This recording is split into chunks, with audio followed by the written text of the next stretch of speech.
Christy Shriver, and we're here to discuss books that have changed the world and have changed us. And I'm Gary Shriver, and this is the How to Love It podcast. Today is our second of 3 episodes discussing the great Anglo-Saxon poem Beowulf. Last week we discussed the mysterious origins of the poem, the mysterious author, the time and place the poem was likely written, the time and the place it was likely set, which are 200 years apart, by the way. And we discussed the first 450 lines of the poem where we meet the hero, Beowulf.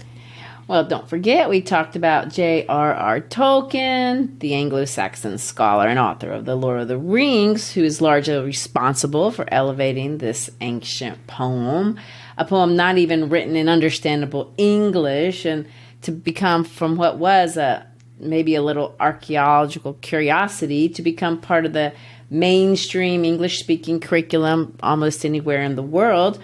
We also talked about a few aspects of Scandinavian culture and that help us understand the poem, specifically the importance of the mead hall and Wyrd, the concept of the death price. Well, today we will discuss the poem starting with line 450 through line 1700. Focusing on the central part of the poem, we will talk about 2 of the 3 fights in the poem. Beowulf's fights with the monsters Grendel and Grendel's mother. If this poem is about symmetry, and we are arguing that it is, then today we will strike at the heart of the poem. Yes, the fight with Grendel's mother within that horrifying creature-filled lake of chaos is the midway point of the poem. So, in a very physical sense, it's at the heart of the poem. But when we think about how old this poem is and how much study and thought that's gone into it, we have to be mindful that there are so many ways to think about the poem. We're going to focus primarily on looking at it archetypally, but also we want to include a few insights from a few feminist critics that they've brought to the understanding of the poem. Grendel's mother is a woman, but she is not the only woman the poet features, and today we will meet 2 women that the poet features. Let's begin by reading the lines where we left off. Hrothgar, the aging good king, has built a mead hall. It's been under attack for 12 years in a row. The attacking monster Grendel is described as a fiend out of hell, a banished son of Cain who rules in defiance for right for 12 winters. Beowulf is a Geat, has heard of Hrothgar's trouble from across the ocean, or whale road as they call it, and has come with 14 thanes to seek glory found in killing this monster. As he presents himself to Hrothgar, he identifies himself as Hygelaic's kinsman, a king Hrothgar knows, and ends up with these words. I do want to add that we are using the American pronunciation, and even that we're likely butchering. So please forgive us with all these names. Oh my gosh. But let's start with line 442. If Grendel wins, it will be a gruesome day. He will glut himself on the Geats in the war hall, swoop without fear on that flower of manhood as on others before. Then my face won't be there to be covered in death. He will carry me away as he goes to ground, gorged and bloodied. He will run gloating with my raw corpse and feed on it alone in a cruel frenzy, fouling his moor nest. No need then to lament for it long or lay out my body. If the battle takes me, send back this breast webbing that Wayland fashioned and Hrethel gave me to Lord Hygelac. Fate goes ever as fate must. Fate goes ever as fate must. Oh, what kind of voice is that? Well, it's the fate word. The fate voice. Yeah, because the word he uses for fate there is this Anglo-Saxon term Wyrd, W-Y-R-D. This is another one of those cultural words that's worth taking a moment to think about. It sounds like the word weird, W-E-I-R-D. But Gary, tell us a little bit about weird with a Y. What's weird? Are you weird? Am I weird? Am I making a weird face? Do you like weird music? I mean, we use this word weird in so many different ways, but our weird is kind of a far cry from Anglo-Saxon weird, or my being weird. Oh. You're telling dad jokes and making Yeah. dad joke puns. And you're confusing me for one. But the concept of Wyrd, W-Y-R-D, is another one of those pagan ideas that is still a part of our heritage as English speakers, albeit in a very diluted way. Our word weird with the EI is light, and it can be humorous, like the way you used it. But in Anglo-Saxon pagan concept of weird, it was a central tenet of belief, and it was mostly associated with the coming of death. It's this idea that there's something out there that is determining our future, or really our time to die. And it's kind of preordained, but not by God. It's ordained by Wyrd. And as Beowulf says, fate or Wyrd goes ever as Wyrd must. Or Wyrd, it just does what it wants. I mean, historically, it's likely Wyrd was originally a goddess or a demigoddess, but over time, the concept evolved to be this more abstract spiritual concept that isn't a personified being necessarily. And in Beowulf, the word is used 9 times, and all of them are associated with death. So we can think of Wyrd as kind of this grim reaper who comes whenever he or she wishes, but there are situations that God can ward him or her off if he wants to. This Christian poet believes in both concepts. Wyrd rules except when God intervenes.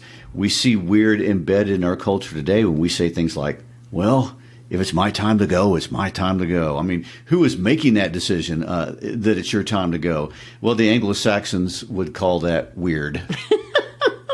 Well, the poet's use of this concept, weird, really, I think is just another example, what we talked about before, when Christianity and paganism kind of meshing together side by side in the story.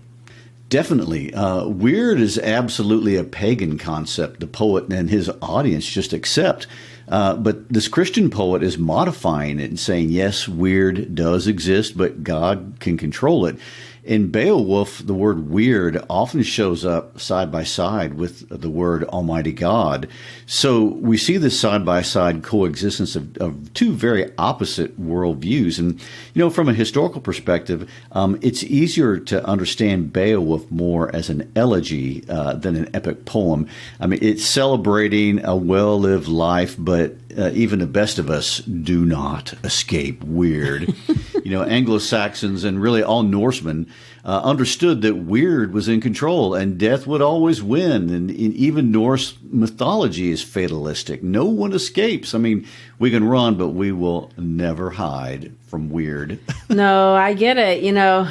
Anna, Lizzie, and I went to get facials the other day to celebrate Lizzie's birthday. We were in this beautiful environment. We drank sparkling water. We sat in cushy chairs. And then Olga, the facial lady, came to take me back for what was termed a special age-defying facial.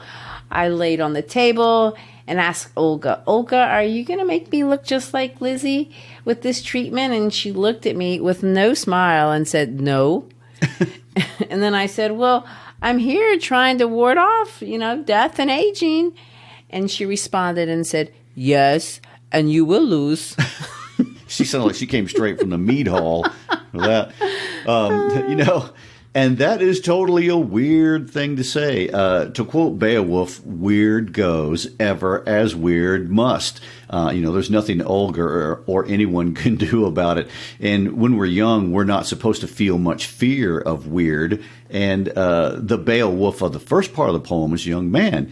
He speaks bravely about fate before he encounters the monsters. And Beowulf is bold throughout the entire poem. But here with Hrothgar, he speaks confidently about weird. And we learn from his dinner conversation at dinner in the mead hall with Unferth that he has faced and defeated death many times. And he tells this incredible story about swimming while holding a sword and wearing armor and all the while engaging in direct combat with sea beasts. I mean, weird is on his side. And time and again, and it says this, time and again, foul things attacked me, lurking and stalking, but I lashed out, gave as good as I got with my sword. My flesh was not for feasting on. There would be no monsters gnawing and gloating over their banquet at the bottom of the sea.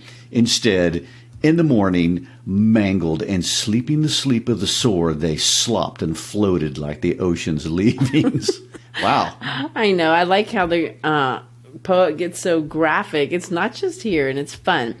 When Grendel attacks Beowulf, we get another gruesome description of their fight and how Beowulf kills him.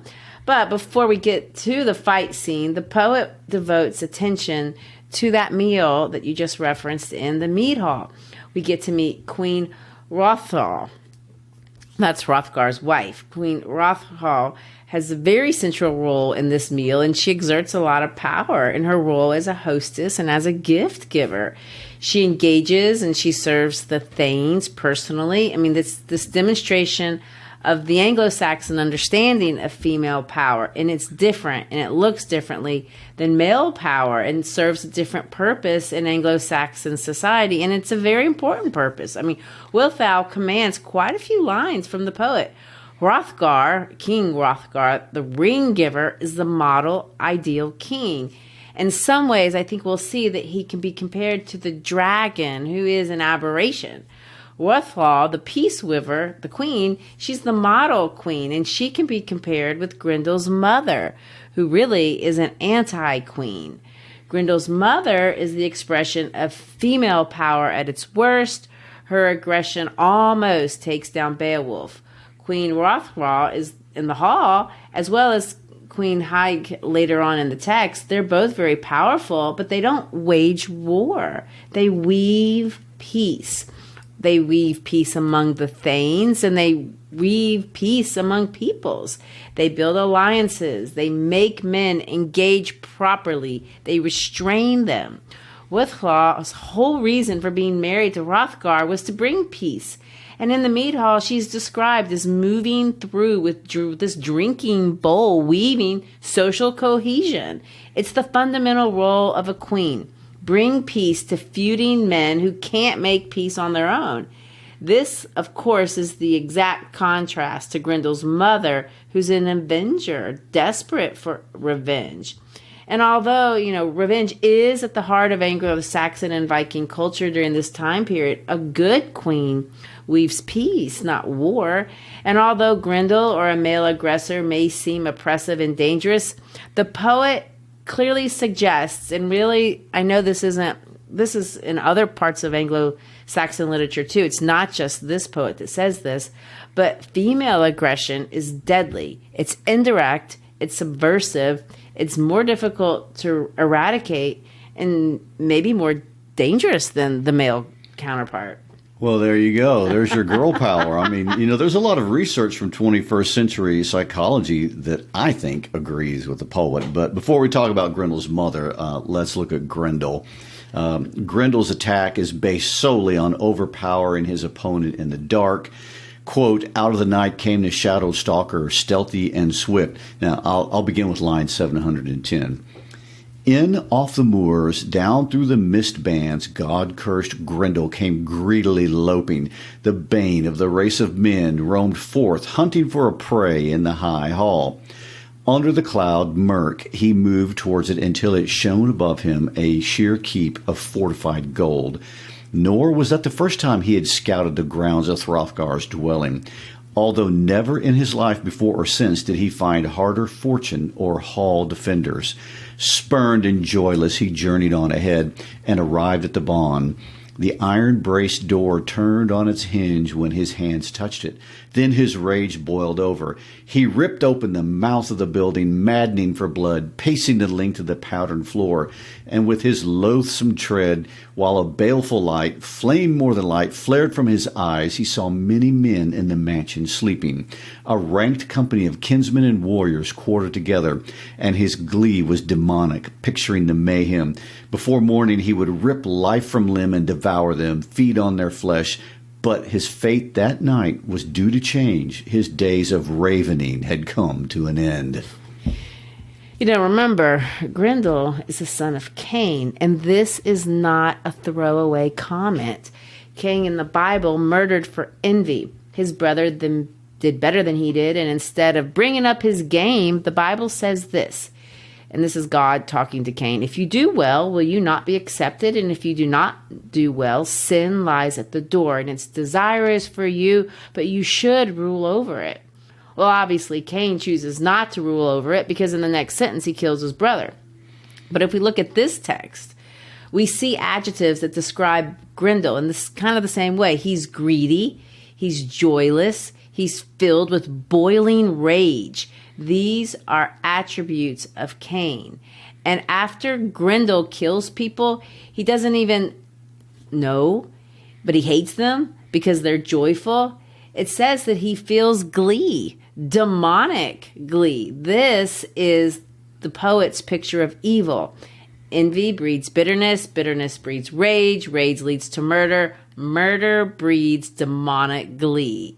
There is no doubt that Grendel is evil. He is not misunderstood. We should not pity him. Beowulf is staring into the glaring eyes of evil. And so the archetypal question becomes, when evil is wreaking havoc in the mead hall, if an evil monster is brutally attacking and bringing destruction, how does one heroically face the evil? The answer in this text, and it's something that we miss if we're looking at the translated text, and all of us are, well, most all of us are, but our word monster comes from monstrum, and that word is not original to the text because it didn't even exist until the 14th century. The poet of Beowulf, he used another word besides monster that we translate into this modern word monster. The word that the poet uses to describe Grendel is this word Agloeca, oglioka, which doesn't mean much to any of us, except where we see it in other places in this poem. The word oglioka, the one that I just said, is used to reference Grendel. It's later used to reference the dragon, but it's also the word that the poet uses to reference Beowulf. It means big, extraordinary things, and it's used to describe all three, Grendel, the dragon, but unusually Beowulf. So in other words, let's simplify this down. If you want to fight a monster, you got to be a monster. You must be this big, extraordinary thing. Well, for me, I'm small, and that seems unfair. How can I ever be a monster to match the monsters that I face? And yet you can. All of us can become this monster for good. I mean, it's a very important psychological concept, and it is the very definition of courage. And, you know, interestingly, in The Hobbit, Tolkien's hero, Bilbo Baggins, who faces the dragon, is smaller than you are. Now, his feet are bigger than yours. But he's smaller. Oh, that's good. Well, he's a hobbit, and as big of a physical contrast with Beowulf as artistically possible, which I think is an accurate way to think about being a monster, because physical strength is a visual representation of strength, which is much more abstract and difficult to understand in real life. But even in The Hobbit, well before Bilbo meets Smaug, he has to face other terrors, and he saves men who are physically much bigger than he is in the process. And of course, the dragon that he ultimately faces is bigger than all of them. And, you know, being a monster is a willingness to stand steadfast with unflinching courage in the face, really, of horror and assault in whatever form. And that's something internal, although this story expresses it outwardly. In Beowulf, strength is imagined as equally large hero. You know, Beowulf has the strength of 30 men in each grip, but obviously that's a metaphor. And Beowulf becomes a hero not because he's big, but because he has the courage and the will to face the monster. And, you know, he takes on the responsibility to do so, and he enters Heorot voluntarily, and he voluntarily wrestles with evil. Might and cannily, Hygelac's kinsman was keenly watching for the first move the monster would make. Nor did the creature keep him waiting, but struck suddenly and started in. He grabbed and mauled a man on his bench, bit into his bone lappings, bolted down his blood, and gorged on him in lumps, leaving the body utterly lifeless, eaten up hand and foot. Venturing closer, his talon was raised to attack Beowulf, for he lay on the bed. He was bearing in with open claw when the alert hero's comeback and arm lock forestalled him utterly. The captain of evil discovered himself. Beowulf's fight within a hand grip harder than anything he had ever encountered in any man on the face of the earth. Every bone in his body quailed and recoiled, but he could not escape. He was desperate to flee to his den and hide with his devil's litter, for in all his days he had never been clamped or cornered like this. Then Hygelac's trusty retainer recalled his bedtime speech, sprang to his feet and got a firm hold. Fingers were bursting, the monster backtracking, the man overpowering. The dread of the land was desperate to escape, to take a roundabout road and flee to his lair in the fen. I'll skip over the description of the struggle, but suffice it to say they wrestle all over the mead hall, and some of the other thanes try to jump in, but their swords can't even penetrate Grendel's skin. Finally, though, Beowulf prevails, and I'll pick up on line 809. Then he who had harrowed the hearts of men with pain and affliction in former times, and had given offense also to God, found that his bodily powers failed him. Hygelac's kinsman kept him helplessly locked in a hand grip. As long as either lived, he was hateful to the other. The monster's whole body was in pain. A tremendous wound appeared on his shoulder. Sinews split and the bone lappings burst. Beowulf was granted the glory of winning. Grendel was driven into the fen banks, fatally hurt to his desolate lair. His days were numbered. The end of his life was coming over him. He knew it for certain, and one bloody clash had fulfilled the dearest wishes of the Danes. The man who had lately landed among them, proud and sure, had purged the hall, kept it from harm. He was happy with his night work and the courage he had shown. The Geat captain had boldly fulfilled his boast to the Danes. He had healed and relieved a huge distress, unremitting humiliations. The hard fate they'd been forced to undergo, no small affliction. Clear proof of this could be seen in the hand of the hero, displayed high up near the roof, the whole of Grendel's shoulder and arm, his awesome grasp. Oh my gosh, what an image. You know, Beowulf wins by yanking Grendel's shoulder and arm out of his body and letting him bleed out as he stumbles home. And, you know, then Beowulf then hangs up the shoulder and arm in the mead hall as a trophy. Of course you would do that, right? Well, by morning, word had gotten out, and everyone comes to see the trophy. Beowulf's reputation has been made. He has the glory he came for. Then morning came, and many a warrior gathered, as I've heard, around the gift hall, clan chiefs flocking from far and near down wide-ranging roads, wondering greatly at the monster's footprints. His fatal departure was regretted by no one who witnessed his trail, the ignominious marks of his flight where he'd skulked away, exhausted in spirit and beaten in battle, bloody in the path, hauling his doom to the demon's mere. The bloodshot water wallowed and surged, and there were loathsome upthrows and overturnings of waves and gore and wound slurry. With his death upon him, he had lived deep into his marsh den, drowned out his life and his heathen soul. Hell claimed him there. Man, there's a lot of cool words in there. Ignominious? Oh, my goodness. Skulked? Yes, and as you'd expect, there is a huge celebration party, a poeteroscope as they called it. A song is sung, singing about Beowulf's newfound glory, compares him to another dragon slayer, and all of this ends with a grand speech by Hrothgar, who thanks God. And he says this: I have often honored smaller achievements, recognized warriors not nearly as worthy, lavished rewards on the less deserving, but you have made yourself immortal by your glorious action. May the God of ages continue to keep and requite you well. Beowulf responds with a speech of his own. My plan was to pounce, pin him down in a tight grip and grapple him to death. Have him panting for life, powerless, and clasped in my bare hands, his body in thrall. You know, he goes on to say that the Lord allowed Grendel to struggle fiercely, but ultimately, and I quote, he bought his freedom at a high price, for he left his hand and arm and shoulder to show he had been here, a cold comfort for having coming among us, and now he won't be long for this world. At this banquet, Beowulf and all the Geat thanes are rewarded with some really nice gifts. Beowulf's hall includes a gold standard, an embroidered banner, a breast mail, a helmet, a sword, 8 horses with gold bridles. I mean, there's more than that.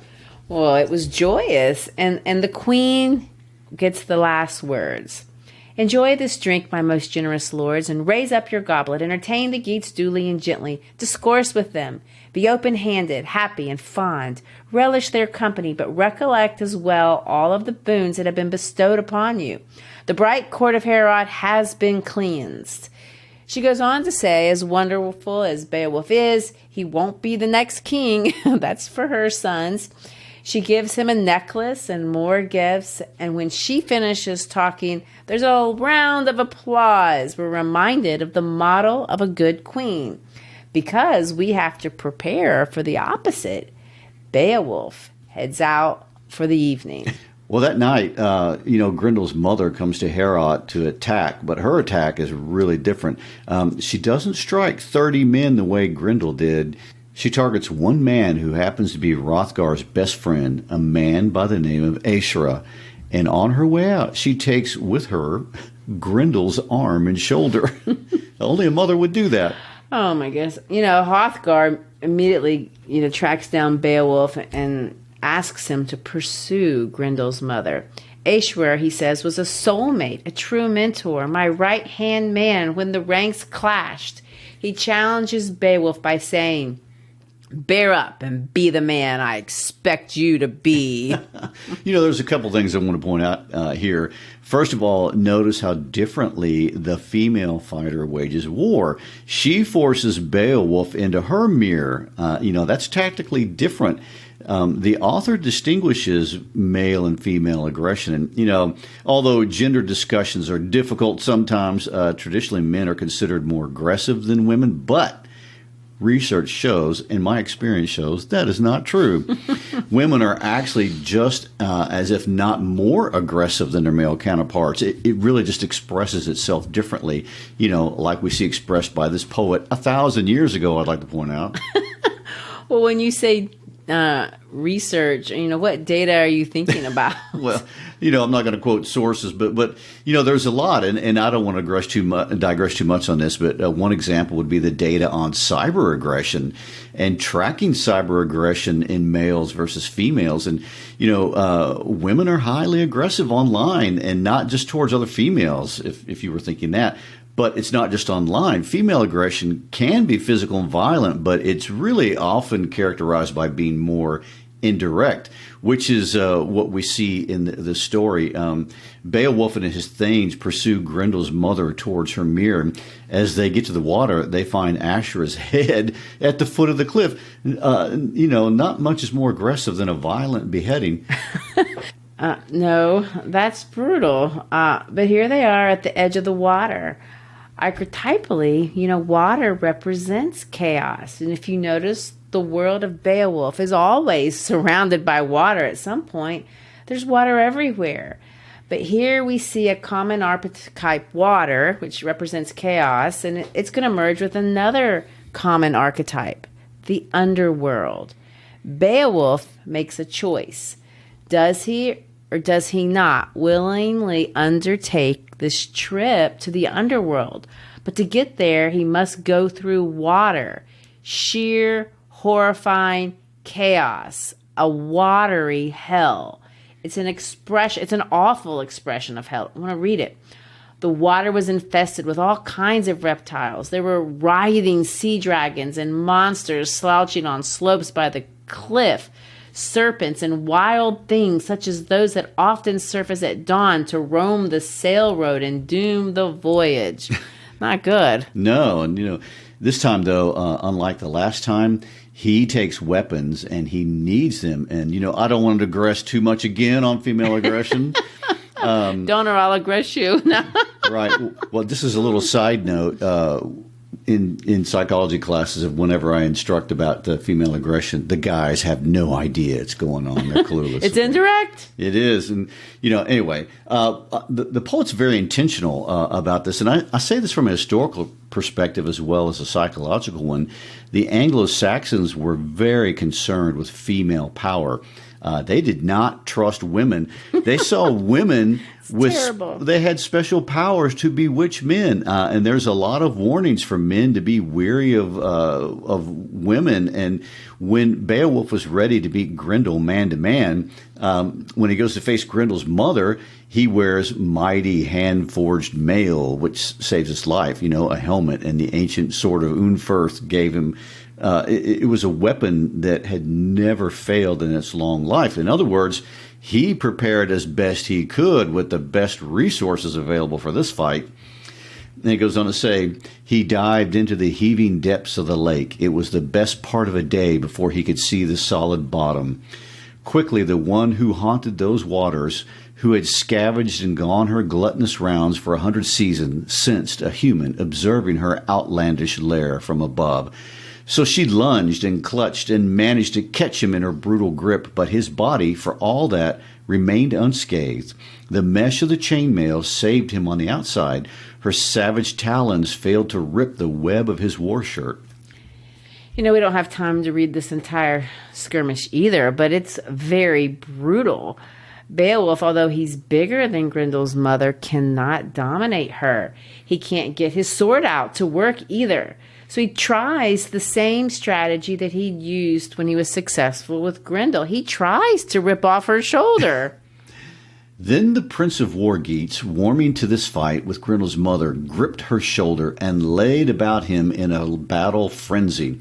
He pitched his killer opponent to the floor, but she rose quickly and retaliated, grappled him tightly in her grim embrace. The sure-footed fighter felt daunted. The strongest of warriors stumbled and fell. So she pounced on him and pulled out a broad, whetted knife. Now she would avenge her only child. But the mesh of chainmail on Beowulf's shoulder shielded his life and turned the edge and tip of the blade. The son of Ethel would have surely perished, and the Geats lost their warrior under the wide earth had the strong links and locks of this war gear not helped to save him. Holy God decided the victory. It was easy for the Lord, the ruler of heaven, to redress the balance once Beowulf got back on his feet.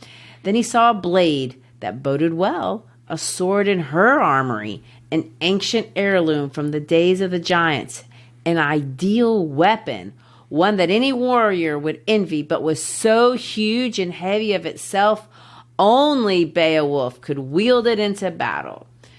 So if we're counting lines, this is the center of the poem. And what happens? Beowulf has come to the end of his planning. His weapons have failed him. His hand-to-hand combat has failed him. And the text says it's at this moment that God intervenes. A sword just magically appears, and it's special. He kills Grendel's mother with a sword from her own home. It's an interesting twist. Yeah. It kind of reminds me of Paulo Coelho and The Alchemist, a little magical realism there, where he says, if you're living properly, the universe will conspire to help you. And, this unexpected, unplanned weapon gives Beowulf the victory. And when it does, the sun, or heaven's candle to use in Anglo-Saxon kenning, shines down. So the shielding's hero, hard-pressed and enraged, took a firm hold of the hilt and swung the blade in an arc, a resolute blow that bit deep into her neck bone and severed it entirely. Toppling the doomed house of her flesh, she fell to the floor. The sword dripped blood. The swordsman was elated. A light appeared, and the place brightened the way the sky does when heaven's candle is shining clearly. Christy, isn't the sun also an archetype? Yes. After that, we got a few. Gruesome description. You see the sun shining down. What do they call heaven's candle? A sun means renewal, new life, hope, God. And I like that the light shines down in hell at this moment. This is an important idea. I think that when we see the fight between Grendel and Beowulf, We see the poet emphasizing the importance of being brave, be a monster to fight the monster. The emphasis in this fight is very different. The emphasis here is this journey to hell. We didn't read the whole thing because it's long, but the descent to hell was long. The journey to hell is long. It's through serpent-infested waters, sheer chaos. And when, Beowulf gets to the bottom, the only thing that's waiting for him is this fight of his life, and he almost dies. It's the perfect picture of some of the greatest struggles that we might face. At some point, all of us will probably make a journey to some version of hell. I'd say almost everyone, and as prepared as you must be, it will take God or the universe conspiring with you to win against the monster, whatever that looks like. But if we keep fighting, the emphasis of the story is positive. Beowulf prevails and the light shines down. We talked about this when we discussed The Hobbit, but I want to mention it again. In stories where the hero goes to the underworld, in every case, if you come back, you're going to be changed. You can't go to the underworld and come back the same person. And what we'll see, and you remember, this is the bare-bone description of who Beowulf is. There's not a lot of personalized characterization of this character, but even still, we will see a great change in Beowulf. He's going to go down a great thane, but he will emerge to eventually become a great king. Beowulf looks around Grendel's mother's lair and he sees all kinds of treasure. She's been hoarding, but he takes none of it. Well, mostly none of it. He takes two things with him. He'll take the hilt of this sword that he just talked about, but even the sword won't survive the fight. He will also bring back Grendel's head. He'll have to cut it off first, though. Beowulf's trip to the bottom was long, but the trip to the top doesn't take near as long. No, it doesn't. And he's dragging this enormous head with him. Grendel's head apparently produces so much blood as he comes out of the water that the shieldings leave and go home thinking that Beowulf is dead. I noticed that. Everyone thinks he's dead. The thanes think his thanes think he's dead too. But fortunately, they decide to stick around. When Beowulf emerges from the water, his sword, and the sword's name is Hrunting, it didn't work. He has it, and he has the hilt of the sword that he took from Grendel's mother that did work.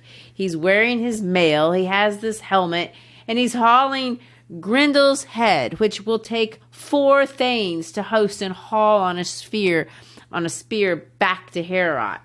When they get back to Heorot, Beowulf will present the hilt of the winning sword to Hrothgar, who is called Son of the Halfdane here. And in the speech, Beowulf is more humble. He acknowledges that he almost died, and he credits God for his success. Let's listen to Beowulf's speech. So, son of Halfdane, prince of the Shieldings, we are glad to bring this booty from the lake. It is a token of triumph, and we tender it to you. I barely survived the battle under water. It was hard fought, a desperate affair that could have gone badly. If God had not helped me, the outcome would have been quick and fatal, although Hrunting is hard-edged. I could never bring it to bear in battle, but the Lord of men allowed me to behold, for he often helps the unbefriended, an ancient sword shining on the wall, a weapon made for giants there for the wielding. Then my moment came in the combat, and I struck the dwellers in that den. Next thing, the Damascene sword blade melted. It bloated, and it burned in their rushing blood. I have wrested the hilt from the enemy's hand, avenged the evil done to the Danes. It is what was due, and this I pledge, O Prince of the Shieldings. You can sleep secure with your company of troops in Heorot Hall. Never need you fear for a single thane of your sept or nation, young warriors or old, that laying waste of life that you and your people endured of yore. Then the gold hilt was handed over to the old lord, a relic from long ago for the venerable ruler. That rare smith work was passed on to the prince of the Danes when those devils perished.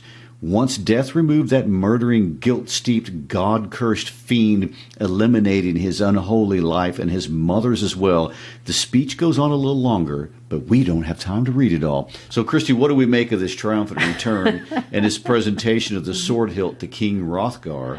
I know they're long, and I know we don't have time to read them, but I do like them. It's where we see the values of the Anglo-Saxons and where we see exactly what they want their readers to understand, or their listeners, really, I guess, when they hear these stories themselves.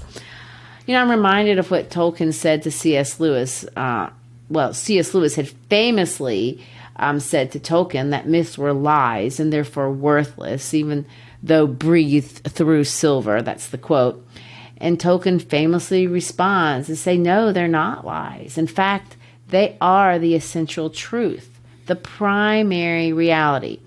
What we're seeing in these stories, we can understand through the speeches. In the first 2/3 of the poem, the emphasis is on fighting and killing monsters.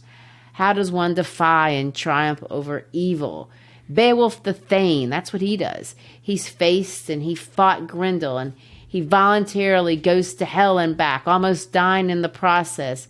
But he emerges changed. And we see this change in this first speech.